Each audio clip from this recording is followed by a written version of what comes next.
There are days in a war when everything accelerates at once, and today, March 14th, 2026, is one of those days, because in the span of 18 hours, the United States confirmed 6 of its own service members dead in Iraq, bombed Iran's most critical oil island in what Trump called one of the most powerful bombing raids in the history of the Middle East. Gas prices climbed to their highest level of Trump's entire presidency at $3.68 a gallon. Iran threatened to set every oil facility in the region on fire, and a French soldier was killed in a separate attack in northern Iraq, expanding the death toll of this war beyond American borders. For the first time, every single one of those things happened today, and none of them happened in isolation. They are connected, they are escalating, and the question that nobody in Washington is currently answering is what happens next. Let's start with the 6 Americans who are not coming home.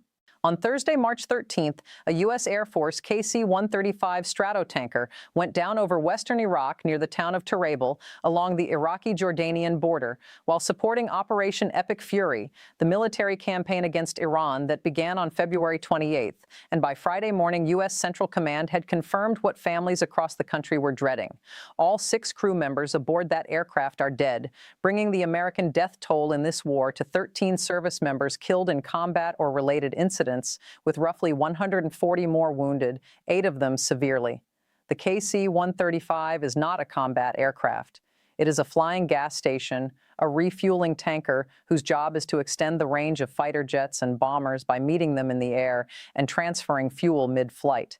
And the fact that a refueling tanker went down over Iraq tells you something important about the geographic footprint of this war, because KC-135 missions are conducted well behind the forward edge of combat in what military planners call rear airspace, not over contested territory. And the aircraft that went down was operating over what CENTCOM itself described as friendly airspace. CENTCOM said the crash was not due to hostile fire or friendly fire, and that the circumstances remain under investigation.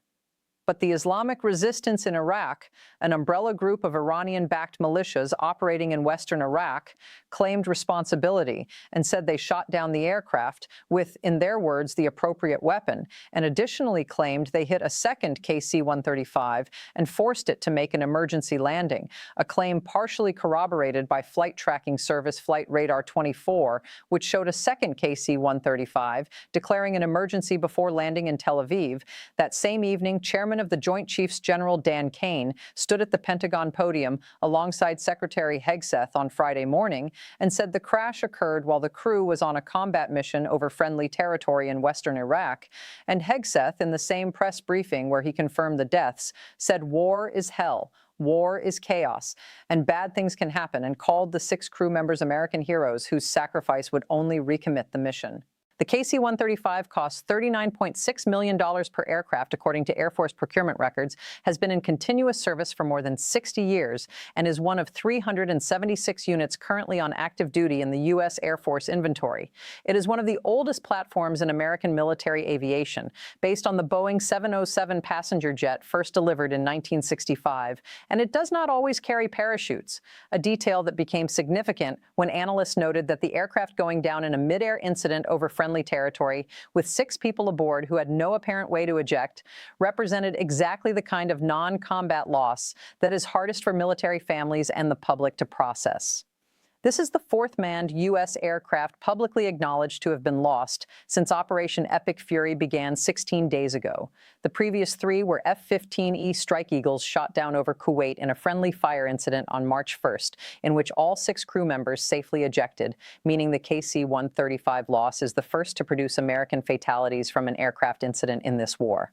And then, hours after those 6 deaths were confirmed, Trump posted on Truth Social and announced something that changed the entire strategic calculus of the conflict. Moments ago, at my direction, the United States Central Command executed one of the most powerful bombing raids in the history of the Middle East and totally obliterated every military target in Iran's crown jewel, Kharg Island.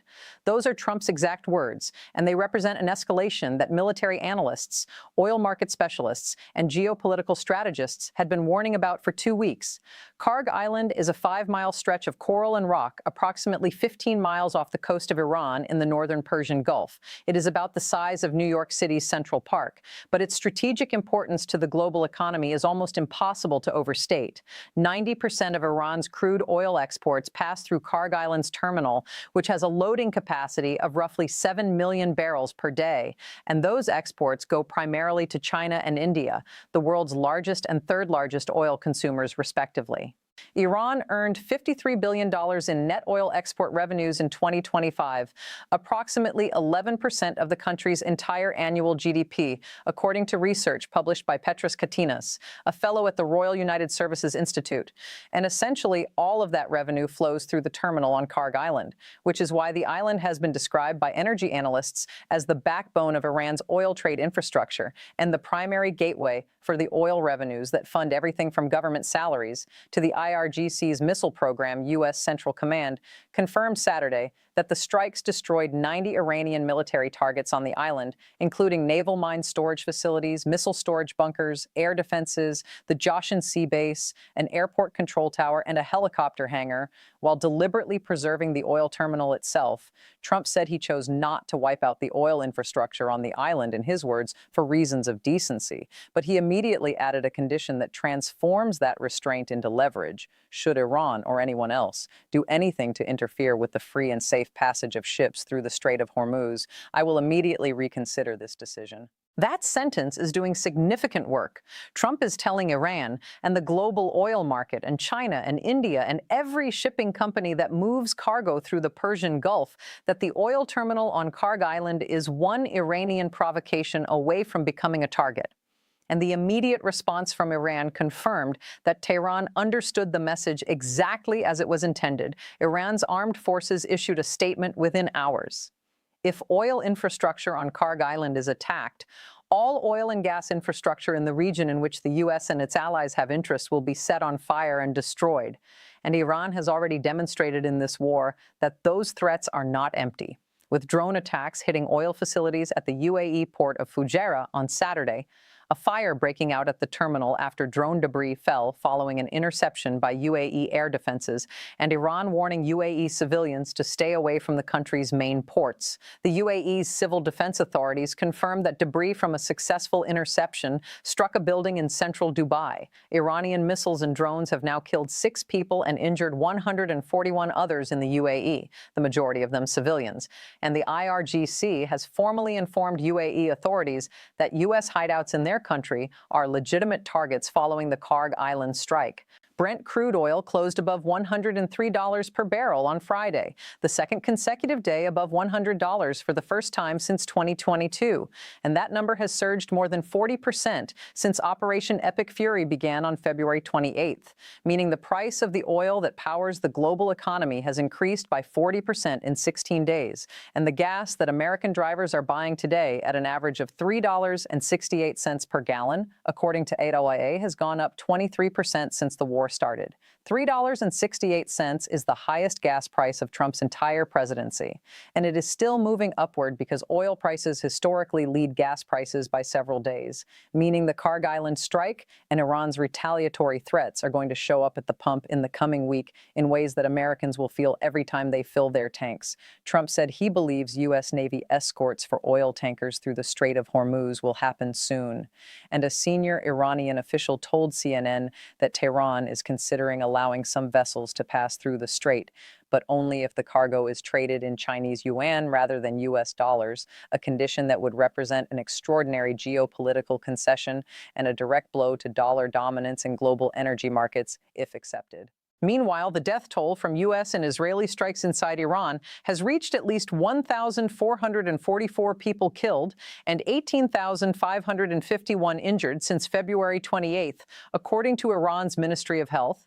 And the war has now expanded to produce the first death of a French service member, with President Macron confirming Friday that a French soldier was killed in an attack in the Erbil region of northern Iraq's Kurdistan area, where French forces are deployed as part of the anti-ISIS coalition.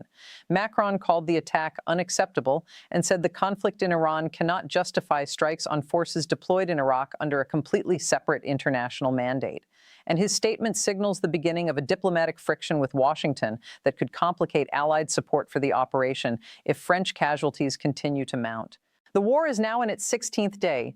13 Americans are dead. 1 French soldier is dead. Hundreds of Allied personnel are wounded. The United States has now struck Iran's primary oil export hub for the first time. Iran has threatened to burn regional oil infrastructure in retaliation. Gas prices are at their highest level of Trump's presidency and climbing. The Strait of Hormuz remains a contested waterway, and the KC-135 that went down over western Iraq on Thursday is still being investigated with no definitive public explanation for why a refueling tanker operating in friendly airspace with 6 crew members went down, and none of them survived. Hegseth said their sacrifice will only recommit us to the resolve of this mission. And Trump said Iran is totally defeated and wants a deal, but not a deal he would accept. And Iran's security chief Ali Larijani said starting a war is easy and cannot be won with a few tweets. And the oil market closed above $103 a barrel and is expected to open higher Monday morning. That is where this war stands tonight on day 16, and it is moving faster than anyone predicted when it started.